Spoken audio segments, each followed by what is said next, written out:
Hello guys, আপনারা অনেকেই জানেন না ফোনপেতে টাকা কেমন করে ট্রানজ্যাকশান করে। আপনারা যদি চান এই ভিডিওটা দেখে শিখতে পারেন ফোনপেতে কীভাবে টাকা ট্রানজ্যাকশান করে। প্রথমে আপনারা চলে আসবেন ফোনপেতে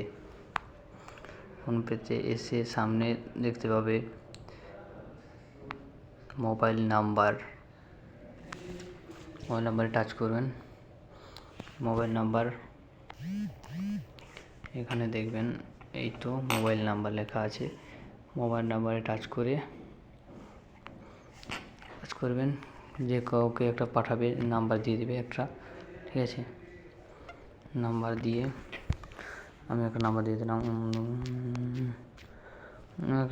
এই নাম্বার দিয়ে দিলাম। দিয়ে এখানে টাকা কীভাবে ট্রানজ্যাকশান করবে আসবেন, অ্যামাউন্ট দেবেন। আরও 500 টাকা কাউকে পাঠানো, 500 টাকা। তো আসবেন, এসে এই পে অপশানে ক্লিক করবেন। পে অপশানে ক্লিক করে আপনারা যদি আর পিনটা দিয়ে দেবেন, দিয়ে দিলে আপনার ট্রানজ্যাকশান হয়ে যাবে। ওকে।